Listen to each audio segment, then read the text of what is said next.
welcome back to Around the 412. We are part of the DK Pittsburgh Sports Podcast Network. I am Tyler, and with me as always is my co-host Smitty. You know, I talked last week about having a tie Monday, and honestly, I think I'd rather have that right now because today is a loss Monday, not a victory Monday like it looked like it could be towards the end of that game against the Chargers last night. But anyway, how's your day going, man? What's going on? What do we call this? I think I need a margarita Monday or something. Margarita Monday? Yeah. It needs Misery to be Monday? Misery Monday could work as well. Yeah, let us know what you guys think we should start calling Mondays after a loss. You know what really sucks about this, though, is the entire division besides us won. Wasn't the priest of fashion for Baltimore? The worst case scenario for the Steelers on Sunday. Yeah.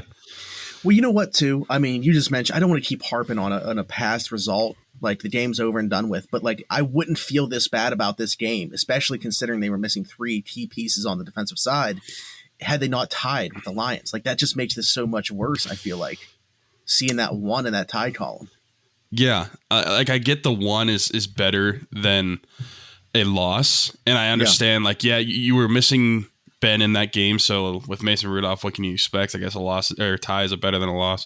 But yeah, it's just frustrating, and I feel like for this game, specifically this game, I'm in a similar scenario where because of the result of the game and how the game ended up playing out, like going into the fourth quarter, the Steelers were losing 27-10.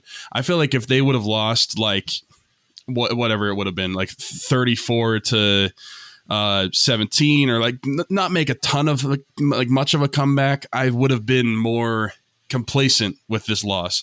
But having the Steelers come back and tie and then take the lead and then lose that lead, it's just, I feel like it's a much more somber feeling than I would have had if they would have just lost and it would have been like an outright loss. It wasn't even close. Yeah, we don't want to dive into specifics until the second segment of the show. We'll talk about, what really led to this loss, other than the obvious, the fact that TJ Watt, Minkah Fitzpatrick, and Joe Hayden were not available to the team. But what I will say, well, first off, hey man, shout out to the fans though. 2/3 of that stadium were Steeler fans. It's crazy to see the way that they not just, like, people always say travel, but like that's just Steeler fans that are rooted in that area now. They're not traveling very far, a lot of them. I mean, that's just how Steeler fans are. They're spread out everywhere. But shout out to them showing up, making SoFi, open up SoFi for the first time as Steeler fans, the new home away from home. Looks like it was a great experience for everybody out there. Juju was actually at the tailgate that like I would normally be at with all those people. Oh, really? That's pretty cool. Shout out to him. Yeah, he did like a pop-up shop or something there. Nice. But yeah, shout out to the fans for that. But also I want to it just figures, right, that the offense has their best game when the defense is just so depleted that it doesn't matter. They wouldn't have stopped anybody tonight. Yeah, first time that the offense have scored 30 points this year. And they ended up getting 37. And in the NFL, if you score 37 points in an offense, you should win the game, except when your defense gives up 41. And I understand they were missing the pieces, but you're really testing the depth at that point, and the depth on the Steelers defense was really exposed. They did not hold up to what we hoped we would have seen from the defense. There was no answer for almost anything. They showed a little bit of pushback in that fourth quarter, but then whatever happened. The Mike Williams touchdown or whatever you want to say, they were just constantly giving up the big plays. They never really made a ton of stops. They turned back the clock and looked like the 2016 Steelers defense, maybe even a little bit worse, because at least what carried all these defenses really has been the pass rush. And when you don't have a guy like TJ Watt to provide that pass rush, and also, why did it take so long for them to move Alex Highsmith to the other side that did him away from Rashawn Slater? I was saying it the entire time, Taco Charlton isn't winning his one-on-ones regardless of who he's going against.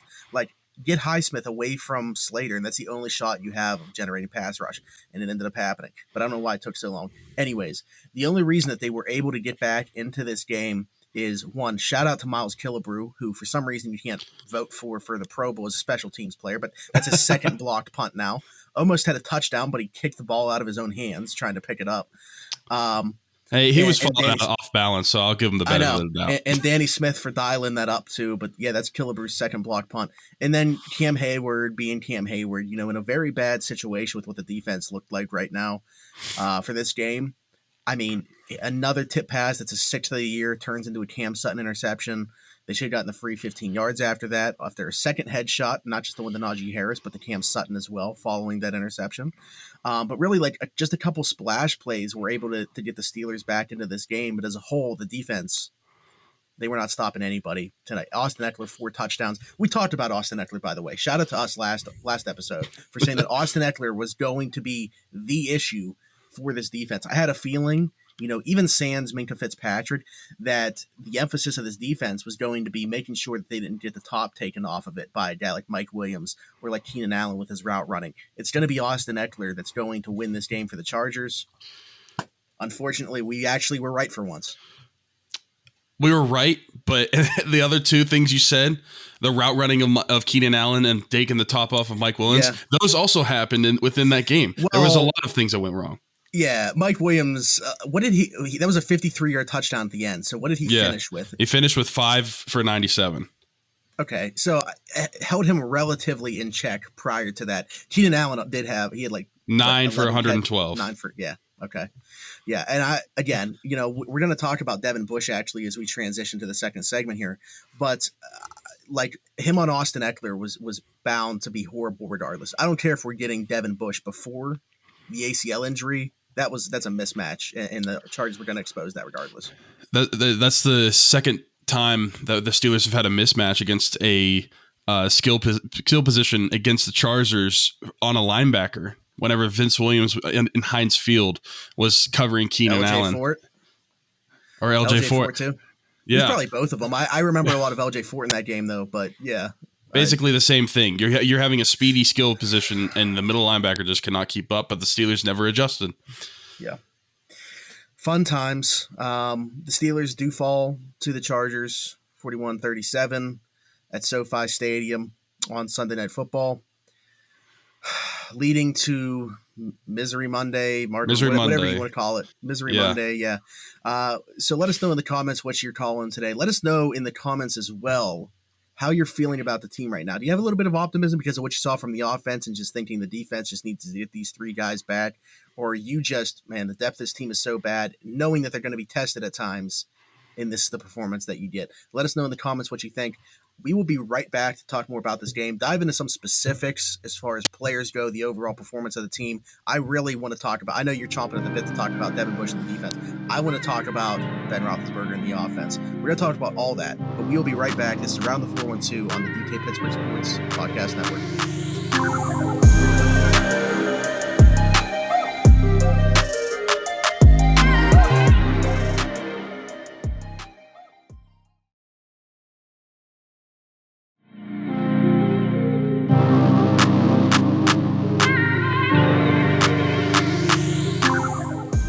And welcome back to Around the 412 on the DK Pittsburgh Sports Podcast Network.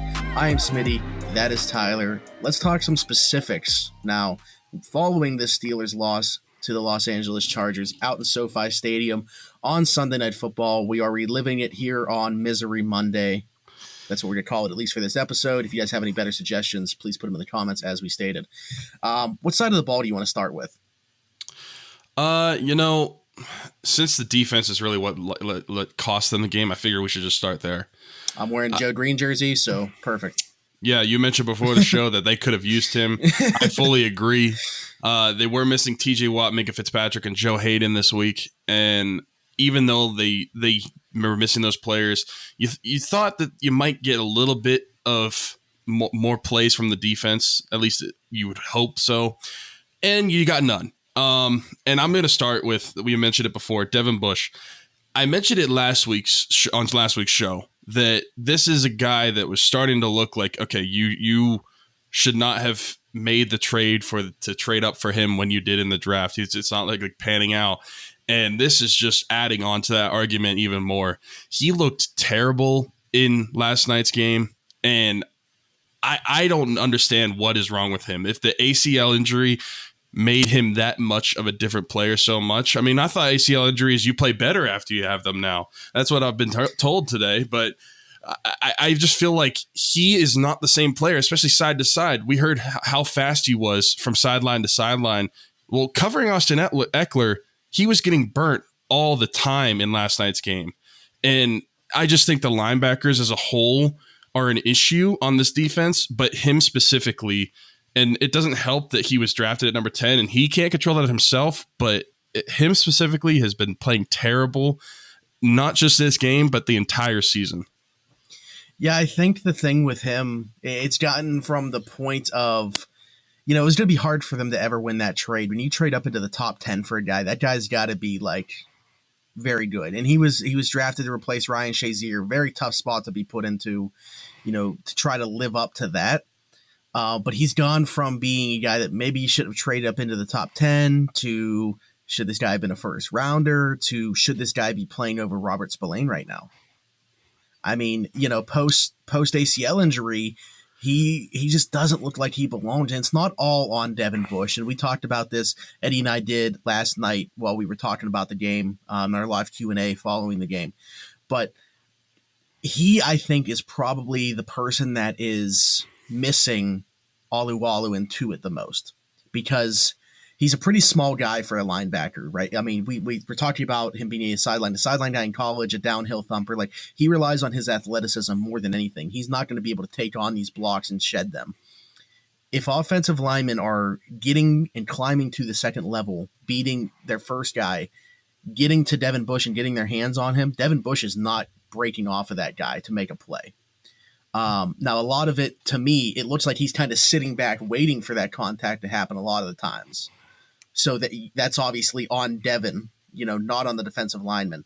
But the fact that these guys are climbing to the second level with ease is where I'm saying it's not all on Bush. However, yeah, he has not been good. Don't get me wrong. I'm not trying to absolve him of blame by any means. I just think he's probably the person that's missing those two guys the most. Yeah, and I think in the run game, that's definitely true. I think that the loss of Alualu has been huge for the linebackers. But to me, in the passing games, I heard about like how quick this guy was. And maybe the ACL was that big of an injury for him that it really slowed him down. I just don't see the quickness anymore. And I understand that Austin Eckler is a very athletic guy. He's a stud. But he looked like a bum trying to cover Austin Eckler. It just looked very slow. He couldn't keep up. And the athleticism that we've talked about so much with Devin Bush just was not there. And I feel like that's where he's useful as a linebacker. And if he's not being that athletic type of linebacker, why is he out there? Like you said, like, should we be just playing Robert Spillane over him at this point? Because he might be doing better. At least Robert Spillane to me is a guy that at least in the run game, like you're talking about, is going to take on that contact and not wait for it to come to him. Yeah. And Devin Bush is not doing that. Yeah, or is there another guy like should Buddy Johnson or Ulysses Gilbert be getting more of an opportunity? I don't know. I'm literally asking that question. I'm not trying to say that they should. I'm not pounding the table for any of these middle linebackers right now. I haven't seen enough from a guy like Joe Schobert either coming over in that trade. Although in this game he did make a really nice play on fourth down to turn the ball over. Steelers end up taking the lead there. It doesn't matter at the end. However, really nice play from Schobert. Finally makes an impact play, but I think that just goes back to what I was trying to bring up earlier with like the coaching malpractice. Like if you see that Devin is not that, he hasn't been that guy in coverage. I think that because of his athleticism coming out, everybody just kind of assumed he would develop into a guy that's really good in pass coverage, but that hasn't been the case. And he's shown nothing to make us think that that's going to happen.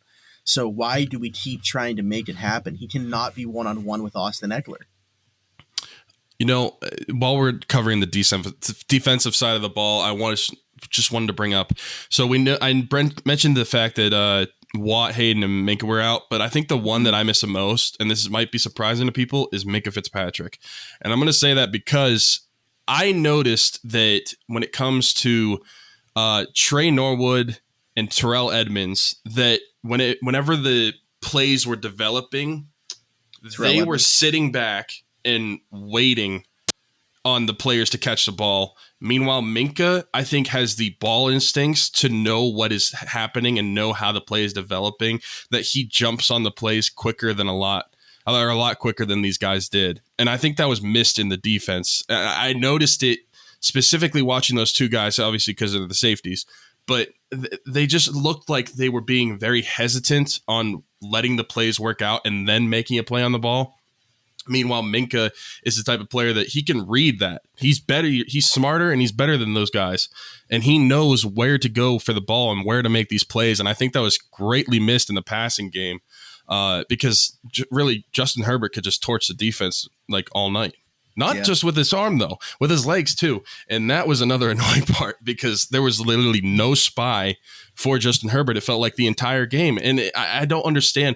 Like, Justin Herbert, I understand he is a pocket passing quarterback. Like, that is what he is. But anybody who's watched Justin Herbert play before knows that he can run, too. And it looked like the defense had no idea that that was even a possibility. Yeah. Yeah, I like, it happens a couple times, okay, but like that's where the adjustments come into play in the second half for me, and it didn't happen. As far as Minkah goes, I thought that Herbert did throw the one pick after Hayward tipped it. I thought he had 2 or 3 other passes that could have been intercepted, and I know that Minkah hasn't had the best turnover luck this year, but you just wonder if maybe he makes one of those plays, and because of the splash playability that he offers, and then for sure that Mike Williams touchdown does not happen with Minkah back there as opposed to Trey Norwood.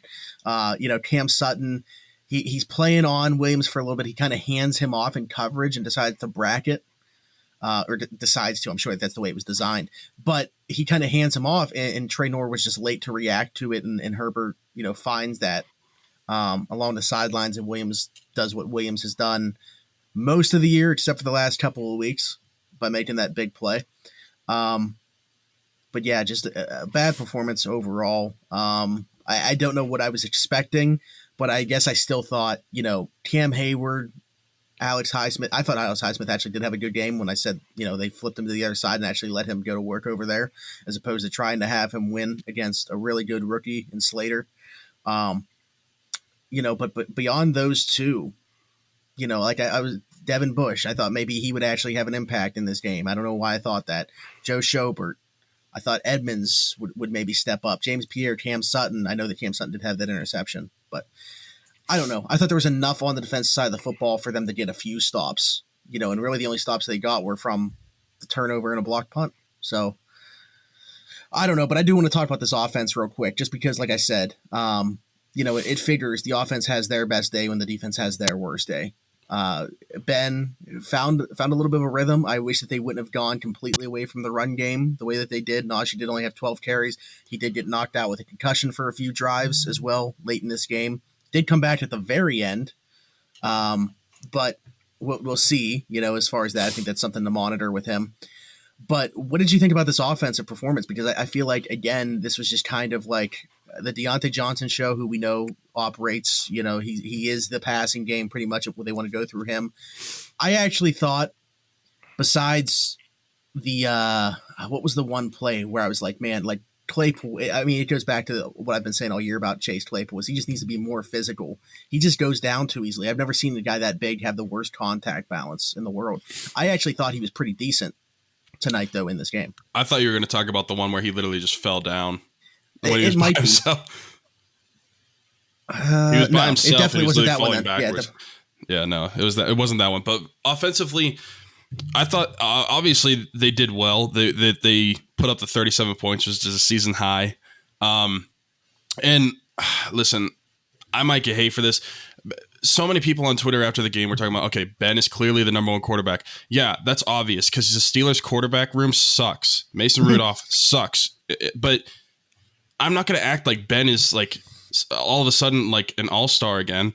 Like, he had a decent game, but I'm not going to lose my mind over this performance. I still think Ben is immobile, and I think that was noticeable not only like throughout the game, but listen, I understand that Joe Haig on that last drive was terrible, got blown up, but I feel like Ben, if he was a little younger, would be able to move a little bit out of the way. But at this stage of the game, or like in his prime or his age, he cannot do that. And I feel like that's what separates him from a guy like Tom Brady. Tom Brady knows how to move in the pocket still and is capable. I just don't think Ben's able to. So yeah, Ben's quarterback won, but only because the Steelers quarterback room sucks. Like, I'm not going to like crown this guy as like an amazing quarterback again. Anyway, moving on. I think he had a good performance though. Yeah, I was just saying that's the really sad part about this to me is I feel like this might be the best game that we see him play this year. Probably, considering the offensive line up until that point in the pass protection like was tolerable, I guess. They're still not great. The whole unit is not good, and they're not going to be good all year. We already know that, but my biggest frustration about this team and the offense is the play calling still. I think the play calling is just downright awful, especially in the red zone and especially when you're inside the 5-yard line.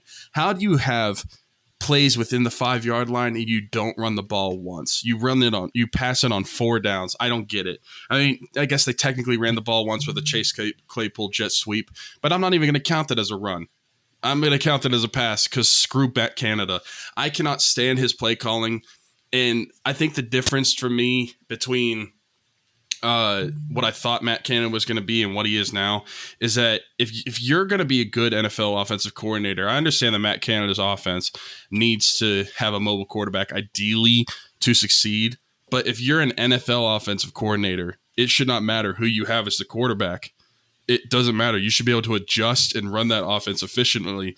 And sometimes it looks like it's running efficiently, and then he gets in the red zone and it completely shuts down. And it just frustrates me to no end. And I know it frustrates everybody else too. We're confusing. We have Najee freaking Harris in the backfield. Why are you not running the ball at any point within those 4 downs with Najee Harris? Yeah, I think that's probably where you notice the shortcomings the most, and he just looks so overmatched as an offensive coordinator. He has nothing. He has no answer for how to beat an NFL defense in the red zone. He just cannot scheme it up. And I understand, some of that is probably personnel issues when you have the offensive line the Steelers do. It's not as simple as just saying, hand the ball to Najee Harris. But when you are less than 5 yards away from the goal line and you have a guy that literally every time he touches the ball falls forward for 2 or 3, you got to give it a shot, or 2 or 3 at times, especially in situations where you're going forward on 4th down, as we saw with like the Freiermuth play, which was god awful. Anytime that Najee runs out and lines up out wide and you see Freiermuth come across the formation, what do you think is going to happen? I mean, that play, they might as well have said, hey, this is what we're running if you guys want to try to stop it. So, yeah, I think that Matt Canada, what we were expecting – listen, like he didn't invent the jet sweep. He didn't invent all this motion. Like it's something that is coming into the NFL and it has for a while now. And hey, it's great that he implements it, but that stuff does not make him some offensive guru genius. I do not think that he belongs in the NFL, at least not right now. I think that it was way too early for him to become an offensive coordinator. I think that this has always been my biggest issue. I love Mike Tomlin as a head coach. I've always really struggled to understand the people that they put beneath him in terms of the coordinators. And when you're talking about a defensive first guy in Tomlin, I think it is absolutely imperative that you have one of these new modern day NFL offensive coordinators. And I don't think that the Steelers have one.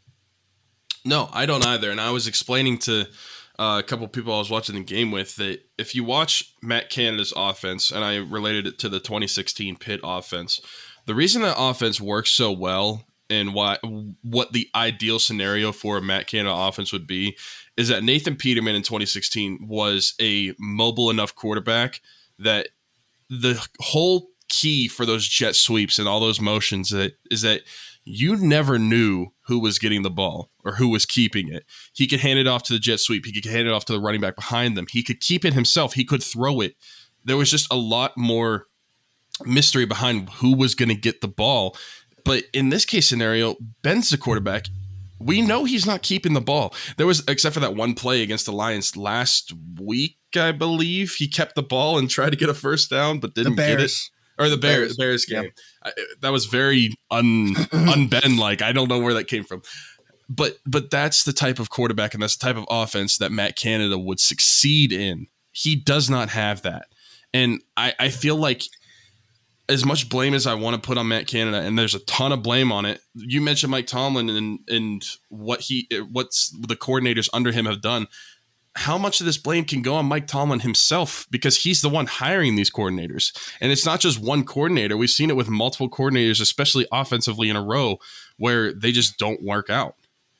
Yeah, I mean, Tomlin, Colbert, Rooney, like, I don't know who's, it ultimately falls on, but I'm just, man, these internal hires, like, I don't know if it's just an unwillingness to go out and spend money on offensive coordinators or what, or coordinators in general or what, but it's not cutting it. Something has to change there. So I don't think, and listen, to your point with like Matt Canada's ideal offense, what I've said time and time again to counter that though is you can't like bring a guy in that needs a specific type of or specific personnel for his offense to succeed.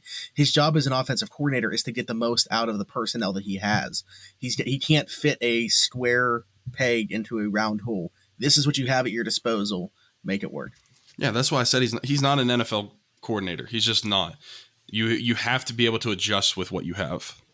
And it's not going to get any better moving forward, because for the rest of the season, the Steelers have the toughest strength of schedule remaining for the NFL. Yeah, it's nice to see that Kansas City's kind of found their legs. That's great to see. Yeah, it's great. So we've got the Bengals, Ravens, Vikings, who beat Green Bay today, Titans, Chiefs, Browns, and Ravens again. The Titans, though, they might be on the downswing.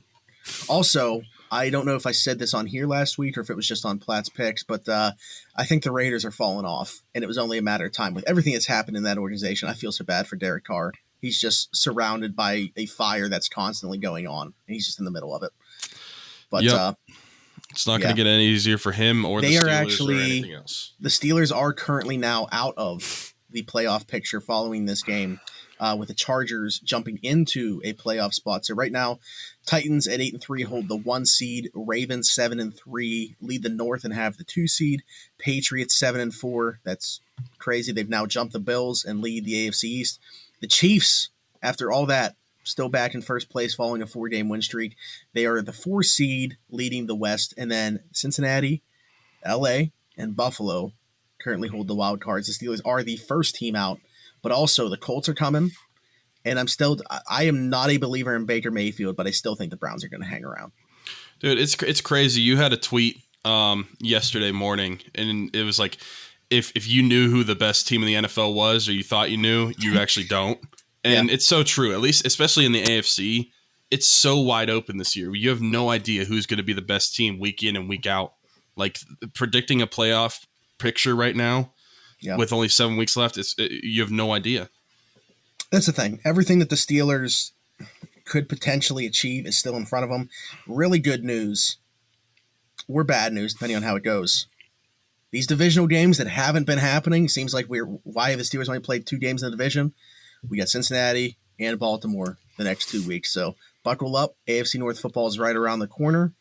And for this show, some good hockey talk is right around the corner, because the Penguins actually had a pretty solid week, and we're going to talk about it. Tristan Jarry, specifically, really good this past week, riding a shutout streak right now as well. So we're going to talk about him and the rest of the Penguins, highlight the penalty kill a little bit too, talk about everything that's good going on in Pittsburgh right now.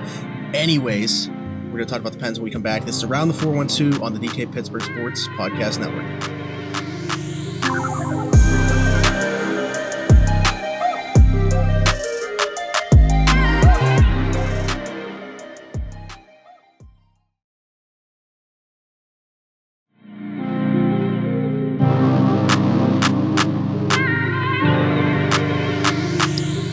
And welcome back to Around the 412 on the DK Pittsburgh Sports Podcast Network. I'm Smitty. That is Tyler. Let's wrap up the show talking about the Pens, because a lot happier times, I feel like, than the last episode. We were just coming off that brutal loss to the Capitals, 6-1, and it was very lethargic talk on here, if you will. We were all doom and gloom when it comes to the Pens. Crosby had a rough start to his season coming back, obviously only playing 1 game post-wrist surgery, then he's out with COVID. This stretch of hockey that they've played over this past week, though, starting with, I think, really the 3rd period in that Buffalo game, carrying over to the next 2 games against the Canadiens with dominant performance, and then a really good game from Tristan Jarry, the penalty kill. There was at times where the offense looked lifeless, in this game against the Maple Leafs, but really the defense, and Tristan Jarry told the story. A much better week for the Pittsburgh Penguins, and primarily let's just start by talking about Tristan Jarry. Yeah, I mean, he's been great. He's been everything that we thought he wasn't going to be going into this season. The whole summer we were talking about how we needed to find goaltending help. We needed someone to at least be a 1A to or a 1B to Jarry's 1A if they're going to roll with Tristan Jarry as a starting goaltender going into the season. And he's just shut everybody up. I mean, this is a guy that came off one of the worst goaltending performances I've ever seen in a Pittsburgh uniform in that Islanders series this offseason, and he's completely flipped it around, in my opinion. I know we still joke about the shootout problems that he has, and it's clear as day that that's just not his little forte. But I think overall, as a goalie performance in actual games and not a skills competition, he's been really, really solid, and he's the reason that the Penguins are not in the hole or a deeper hole that they would have been so far this season. I mean, the team in front of him has not played well in a number of these games, and he's been at least good enough to get them to certain overtimes and like shootouts, like I mentioned. He's kept them in these games at which they needed him to, with all the guys that the Penguins have been missing so far. He's had a stellar start to the season that nobody in their right minds thought they would be having. Yeah, he hasn't given up a goal since that second period against Buffalo on Tuesday night, last Tuesday. So since then, he's on a little bit of a shutout streak now. I don't want to jinx him, but I'm assuming the next time we talk, that's probably going to end. But hey, who knows? Maybe he's just going to force more games without giving up a goal. But yeah, he's been fantastic. And like I said, I mean, really magnified when they're killing penalties. I mean, they had to kill a 5-on-3 for nearly 2 minutes against Toronto. Think about how much talent they can throw out there on their power play too. Yep. And it wasn't like the Leafs, the Pens PK. I think you have to give them some credit for sure, but it's not like Toronto was spending a lot of time in the zone. The first power play that they had yesterday was nearly 2 minutes, Saturday night was nearly 2 minutes in the zone, the entire thing. So Tristan Jarry has been fantastic. The goalie problems have really been about what's behind Tristan Jarry and Casey DeSmith, because he has not provided that really that backup role for the Pens at all. He's not taking any of the workload off of Tristan Jarry right now. Like Mike Sullivan, it's pretty clear, does not have the confidence to turn to him other than in literally back-to-back situations. That's the only time that we're going to see Casey DeSmith. So you just wonder what's it going to take for them to maybe go out and address goaltending, not because of Tristan Jarry, but because of Casey DeSmith behind him. Yeah, he's been a huge disappointment, and this is a guy that I've mentioned on the show before. I raved about a ton. I even said that I would protect him in the expansion draft over a guy like Tristan Jarry just because I thought he was more valuable as a backup than Tristan Jarry was as a starter. Well, I look like an idiot. That's completely flip-flopped, and Tristan Jarry looks way more valuable as a starter than Casey DeSmith does even as the Penguins' backup. I mean, at a certain point, you wonder what are the Penguins going to do in these back-to-back situations when they want to give Tristan Jarry a rest? You could, because if we're going to just keep getting losses every single time Casey DeSmith goes out there because he's not performing well enough, the state that the Penguins are in and where they are in the standing so far, I know it's still early, but you can't just depend on this guy to just not perform up to stuff. And they've lost like every single game he's played. You can't do that as a backup goalie. And I think that the league is trending in a way where it's like there's less and less just starting goalie and backup goalie. It's a lot of 1As and 1Bs when it comes to the goalie situation. There's more splitting time. And if they get into a situation where it's like, okay, Tristan Jarry's been handling the team enough, but we need to give him some sort of a rest.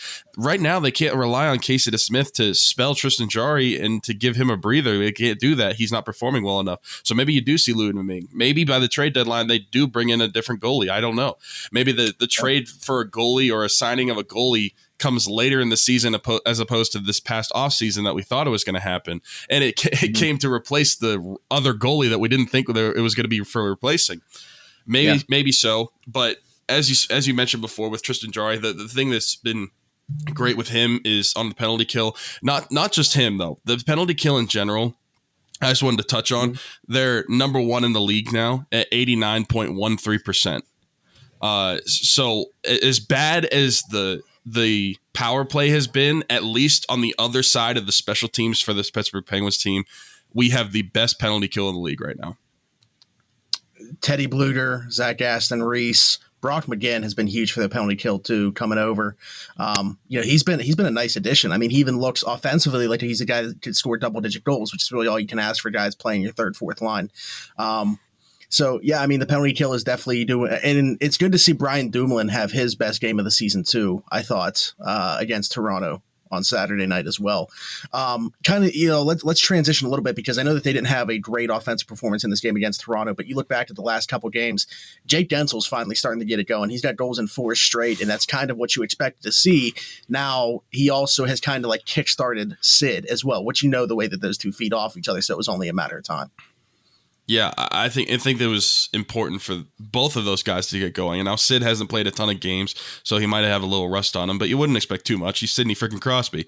But Jake Gensel, he needed Sid to get back. I don't think. I mean, you and I both say like Jake Gensel is a great player outside of Sidney Crosby. No matter what, he could play with whoever. He's still going to be a great player. But it's not going to be the same Jake Gensel that you're going to get with Sidney Crosby. I mean, it's just a little different when they're both together. Yeah, so it's also he didn't have Gino either. If you're not going to have Sid, you at least hope that he's got Gino to play with. He didn't have either one. Yeah, so the fact that Sid comes back and he's playing well, that was great for him and great for both of them because it looked early on in the season like the team as itself was not needing a 1 or 2 lines to carry it, but as the season went on, we noticed that they're not getting scoring from the depth of this team, and now that this first line is back, they still got that second line rolling. I think that it's just more relaxing as a team itself to see that first line, seeing Sid on it, seeing Jake start to score more, and I feel like that will help feed the other lines itself, knowing that they can have that line to also rely on. Yeah, and we haven't seen Brian Boyer or Drew O'Connor, who were 2 guys that were had decent starts to the season. I think that this speaks to the depth that we have. I mean, really, like you look at the lineup right now, they're rolling with Dom Simone as kind of like that 12th forward. I guess he's kind of won that competition for the time being over Boyle and O'Connor. Me personally, I don't have a problem with Dom Simone being the guy in there. You know how we are, but I would love to see Drew O'Connor be the guy on that 4th line playing with Rodriguez and Heinen. I just think that they would offer more. I guess they're technically the 3rd line because they showed Bluter's the 4th line, but that's neither here nor there when you're talking about this. I would love to see O'Connor as the 12th forward, but I just think he can provide a little bit more offense, I guess. Really, to me, though, the only disappointing guy amongst the forwards, I know he's got 4 goals now. He had a hat trick in one game. Kasperi Kapanen, in my opinion, has probably been the Pens' worst forward. I don't know what's going on with him. He even spoke. I got to give him credit for speaking honestly about it, but how he's just not always engaged at times. If things aren't going right for him, he kind of just becomes disengaged with the game. And you don't want to necessarily hear him say that. I guess I can respect the honesty of it. But, to hear a player say that is kind of alarming. How do you keep a guy engaged, I guess? Because I thought at times him, Zucker, and Carter have looked pretty good together. Yeah, I have too. And I thought that even though he wasn't scoring in the early on games, I thought that he was still playing well. He was still generating chances, and he was still like giving his best effort. It was just a lot of bad puck luck. But really, since that hat-trick game, I think he's had just the 1 goal since then. And besides that, I don't know how you would keep a player engaged. I feel like that's more so on the player. No matter what, even if you're not scoring, you just have to keep going. I don't really think that's something that people can bring out of him. I think that's more internal. Like you just have to keep yourself engaged and keep yourself in the game and keep that motor going. And if that's something that he's dealing with, then that's something that he has to figure out quickly because this is a guy that we're expecting to rely on for offensive points. And he hasn't been doing that. He has 4 goals and 7 assists, which isn't terrible, but we're expecting more from this guy, especially as a top 6 winger. The numbers on the surface don't look bad. I mean, he's second on the team in points right now with Evan Rodriguez. Jake Gensel was 14, Kapanen and Rodriguez both with 11. But, you got to look past that and you watch him play. And again, he has the puck on his stick a lot. So like at least, the confidence from that standpoint is there. But he's just doing a lot of nothing with it. He's just skating around a lot. And again, I don't know, for lack of a better word, I just keep going back to he doesn't seem engaged with what's going on. Like Zucker and Carter, I feel like have found pretty solid chemistry. I'm curious as to how things shake out when Gino gets back. I assume that we're going to see Gino with Kapanen and Carter with Zucker, and then they figure out the other guys that's playing with each of those two. Yeah, and maybe that's the case. Maybe they stick Zucker with Jeff Carter on that third line, and then they find a different winger with Malkin and Kapanen. Yeah, true. Because we saw the chemistry that Malkin and Kapanen had for that little while when they were both healthy. Was that last year? I don't know. Mm-hmm. These COVID seasons confuse me as to when hockey was played. But we saw the chemistry that those two players have. So maybe that's the reason that Kapanen doesn't really have the same focus that he's had or the same drive that he's had. Is just like he doesn't mesh well with Carter and Zucker together like that as a line. So maybe when Malkin comes back, that's completely different, and we could see a completely different Kapanen, the Kapanen that we saw last season. And then maybe they could spread the wealth out throughout the lines, move Jeff Carter and Jason Zucker down, and you've got multiple lines that have good chemistry pairings together. Last thing that I want to ask you about, and it's kind of referring back to the Pens teams of the last couple of years, specifically one line. What do you make of the Bluder, Aston Reese, McGinn line as opposed to the Bluder, Aston Reese, Tanev line that we had fallen in love with over the last couple seasons? I think they're fairly similar. I think they're both responsible defensively, which is I think their first objective is to be the shutdown line, create no offense for the other team when they're on the ice. But I think that McGinn has, now obviously he doesn't have the speed that Tanev had. I don't think anybody does on the team, but I think that McGinn might have a little more offensive upside than Tanev had, which I think is helping that line as well. And I think that it's similar to the Tanev line, but a little bit different. I think they're more offensively productive with McGinn on that line. Maybe they're better defensively with Tanev, but I still think they've been pretty solid so far. I'm sure Danny could break down the numbers for us on that one, but I've been pleased with that line. It's basically like we got rid of Tanev and replaced him with a different Tanev that's a little bit slower but more offensive. Yeah, it's true. I mean, I'm definitely not objecting to that point, because I definitely think by the time the season is over that will be the case. Tanev has 7 goals already this year, though, which is kind of wild. I think two of those are empty netters, but still, it's pretty crazy to see him up to 7 goals, which is like one below Eberle for the team lead or something there. So he's off to a pretty decent offensive start, but I definitely agree with your point in general, because I said the same thing. Like, I thought McGinn would come here and provide a little bit more of an offensive boost to that line while keeping them as a shutdown defensive group for the Pens. Now, Tanev is also playing with Yanni Gord and Jonas Donskoy, who are, I think, more offensive than Bluger and Zach Aston-Reese. And that's the thing. I'd be interested to see what that line has done defensively. Has he taken a step back, his defensive numbers, not playing with Bluder and Zach Aston-Reese? Because I think, to us, Bluder's the center, right? But Zach Aston-Reese is really, from a defensive standpoint, the straw that stirs that drink as far as why they're so good defensively.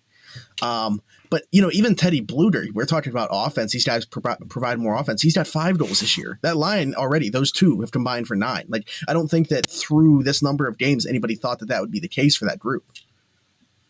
No, I don't think so as well. And I think that proves, that goes to show how like offensive I think that line can be. And I think that it's tough to compare Tanev's numbers right now to like what he would have been on the Penguins. Like, there's right.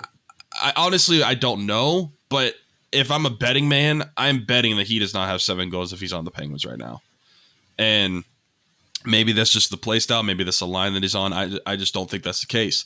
But the fact that Bluger and Zach Aston-Reese, that whole line has been as good as they have been so far, I think it's really it's really good to see that, because we were questioning why are you getting this offseason was so confusing for me, especially because it's like we lost Jared McCann to lose Brandon Tanev when you didn't need to lose either of them, or at least lose one of them.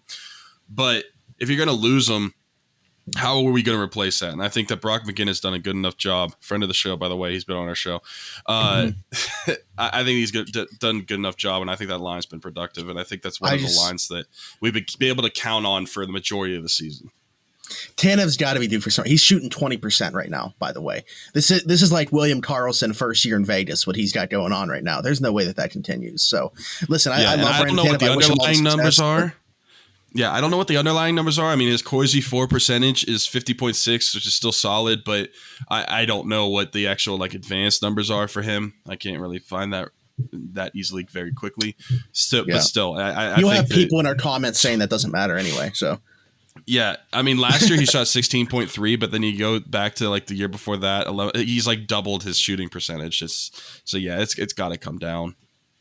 Yeah. And again, I believe that a couple of those are empty netters. But hey, that's where I want to leave off because I want you guys to answer that for us. What do you guys think about this new shutdown line that the Pens have in McGinn, Bluder, and Aston Reese as opposed to the last couple years with Tanev, Bluder, and Aston Reese? Let us know in the comments your thoughts comparing those two, or on Twitter, because this is going to be our teaser clip, of course, since we're asking you guys a question. I want you guys to get involved.